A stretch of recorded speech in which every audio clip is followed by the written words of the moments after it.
pourrait imaginer qu'il y avait ici des marécages? C'était au XVIIe siècle. Bonjour à tous. Les Champs-Élysées sont aujourd'hui considérés comme la plus belle avenue du monde. Enfin, ce sont les Parisiens qui disent ça. Aujourd'hui, rares sont les habitants qui peuvent s'offrir le luxe de s'y loger. Au total, seuls 82 électeurs y ont officiellement leur adresse. Et nous irons à la rencontre de ces résidents qui subsistent encore. Ah bonjour, entrez chez moi. Chaque maison de domiciliation, il a environ 1500 clients qui sont domiciliés. Seulement ils ont leur boîte postale ici. Depuis 2011, le travail de la police sur les Champs-Élysées a été révolutionné par la mise en place d'un vaste réseau de vidéoprotection. Plus d'une vingtaine de caméras scrutent désormais l'avenue la plus peuplée de Paris, avec un contrôle direct depuis le commissariat du quartier.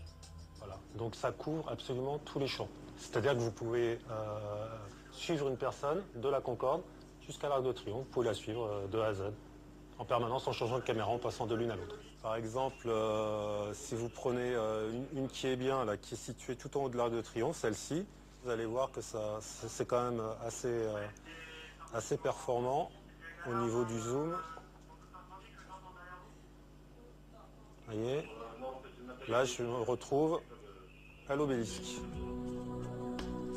La précision des caméras est stupéfiante et permet de dévisager n'importe quel individu. Population. C'est la foule des grands jours sur les Champs-Élysées. Parmi ce cercle très restreint, presque invisible, nous avons retrouvé l'un d'eux. Il habite au fond d'une galerie commerçante, dans un entresol. Ah bonjour, entrez chez moi. Voilà, c'est chez moi, je vous présente... David Abbassis est un intellectuel iranien. Il habite ici avec sa famille depuis 26 ans. Et venez, c'est par là mon bureau. Écrivain et journaliste, il diffuse des émissions et des chroniques dans le monde entier depuis ce petit studio. Ici, on va être capté pour YouTube. Ici, pour l'Internet, persiancnn.tv.net. Et là, c'est pour l'envoi sur le satellite Hotbird et Telestar. On va être en direct, c'est-à-dire l'émission va changer. Vous voyez, on peut régler l'image comme on veut.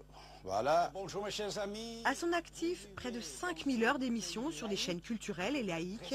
Pour garder notre laïcité en France. Mais sa plus grande fierté, c'est celle d'habiter sur les Champs-Élysées. Bien sûr, sur mon carte de visite et sur tous mes bouquins, et sur mon journal, vous voyez juste en haut, c'est marqué 66 avenue des Champs-Élysées. Oui.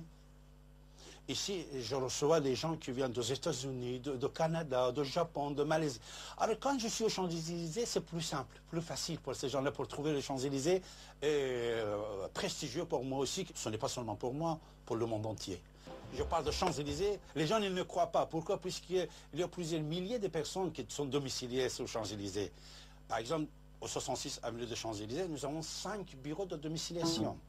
Chaque maison de domiciliation, il a environ 1500 clients qui sont domiciliés. Seulement, ils ont leur boîte postale ici. C'est pour ça que les banques n'ouvrent aucun compte pour les gens qui sont domiciliés aux Champs-Élysées. Parce que si on n'a pas un bureau de domiciliation, ils viennent aujourd'hui, ils vont partir demain. Ils n'ouvrent pas le compte à la banque. David, lui, est bien propriétaire de cet appartement et ses enfants sont nés et ont grandi là.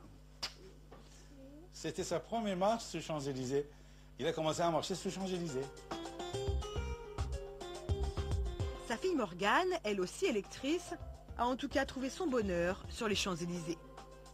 Franchement, pour moi, c'est assez sympa puisque quand j'ai rendez-vous par exemple avec mes copines, mes amis, tout ça, la plupart du temps c'est sur les Champs-Élysées. Surtout qu'il y a plein de boutiques, maintenant des boutiques populaires qu'il n'y avait pas avant. Et puis, je trouve que c'est assez sympa sur les Champs-Élysées, on peut trouver ce qu'on veut.